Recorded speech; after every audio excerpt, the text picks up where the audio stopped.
तो दोस्तों हमारी आज की कहानी में दिखाया जाता है एक छोटे से बच्चे को जो बहुत ही खतरनाक तरह की एक वीडियो देख रहा होता है, वो भी अपने डैड की। वो देख रहा होता है उस वीडियो में उसके डैड किस तरह से एक औरत के साथ रोमांस कर रहे हैं, क्योंकि उसके डैड किसी जमाने में एक बहुत ही खतरनाक स्टार हुआ करते थे, वो भी ऐसी फिल्मों के। यहाँ पर उसके डैड का नाम हम मिलोज जान पाते हैं। और इस वक्त जो औरत उसके साथ रहती है उसका नाम मारिया होता है, जो कि उसकी वाइफ है।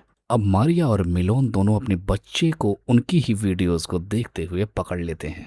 अब मारिया मिलोस को ही इसके लिए दोषी करार देती है और उसे डांटती है, क्योंकि वो इस तरह की सीडी क्यों घर में रखता है, वो भी अपनी फिल्मों के, जिसकी वजह से उनके बेटे पर गलत असर पड़ रहा था। असल में मिलोस को भी कोई काम धंधा नहीं था, इसलिए वो अपने पुराने वीडियोस को देखकर अपने आप को सेटिस्फेक्शन दिया करता था। अब अगली सुबह उससे मिलने के लिए उसकी एक पुरानी दोस्त आती है। वो आकर बताती है कि हमारे पास एक बहुत बड़ा प्रोजेक्ट हाथ में लगा है।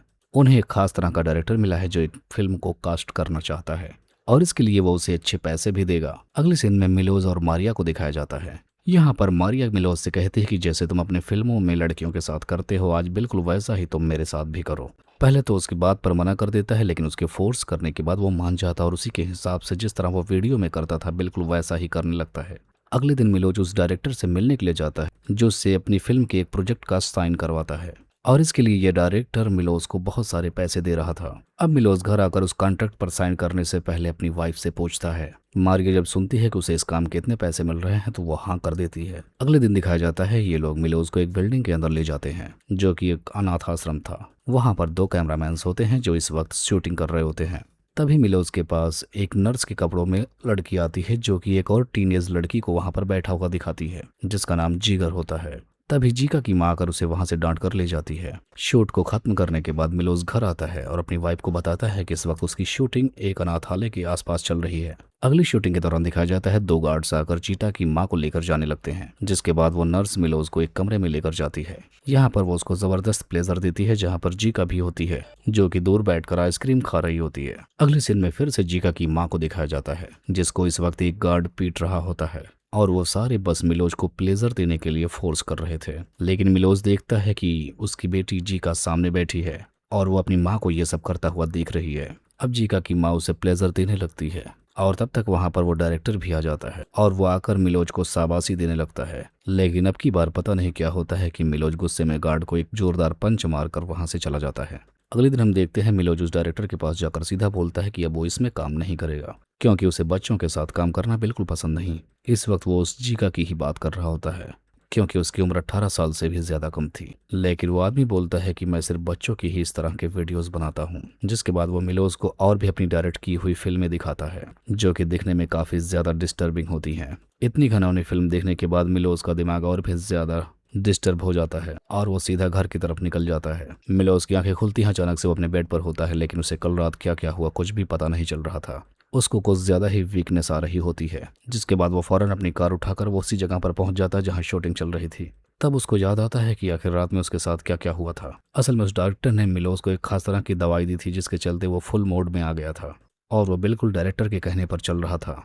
उस रात वो नर्स आकर फिर से उसे जीका की माँ के पास लेकर जाती है, जहां पर उसे बांध कर रखा गया था। डायरेक्टर ने मिलोज को कहा कि तुम इसके साथ जबरदस्त परफॉर्म करो। इसके अलावा उसे एक चाकू भी दिया गया था जो कि जीका की माँ के गर्दन में मार देता है, और इस तरह से वो वहीं पर मर भी जाती है। लेकिन मिलोज यही नहीं रुकता, वो और भी ज्यादा तलाश करता है, जिसके बाद उसे उस आश्रम में एक टेप भी मिलती है, जिसके बाद उन सबको वो एक एक करके देखने लगता है। उसे एक ऐसी वीडियो दिखती है जिसमें खुद कैमरा मैन ही मिलोज के साथ गलत कर रहा है, और एक वीडियो में मिलोज जीका के घर पर ही गया होता है, जहां पर वो जीका की नानी से भी मिलता है, जहां पर वो उसे इस बात की शाबाशी देते हैं कि उसने उनकी ही बेटी को मार दिया है। यहाँ पर जीका भी होती है और काफी ज्यादा खुश थी अपनी माँ के मरने के बाद भी।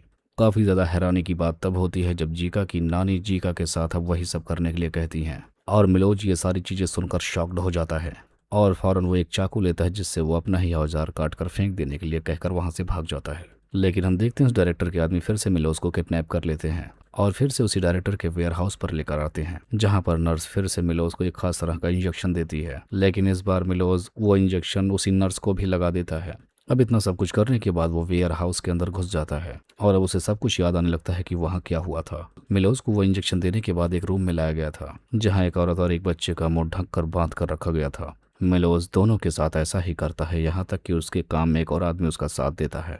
लेकिन जब उनके चेहरे से कपड़े हटाता है तो वो उसके होश उड़ जाते हैं, क्योंकि उसकी बीवी खुद थी।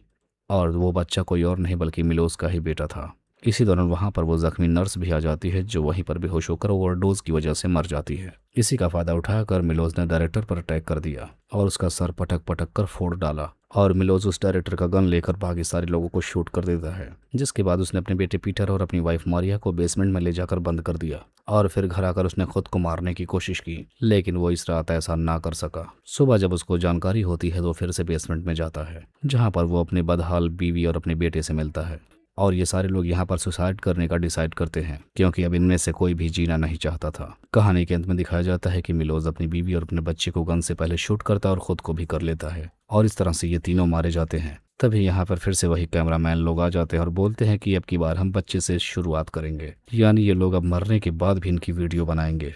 और बस इसी को दिखाते हुए इस घिनौनी फिल्म का यहीं पर अंत हो जाता है। मूवी का नाम है सरबैन फिल्म।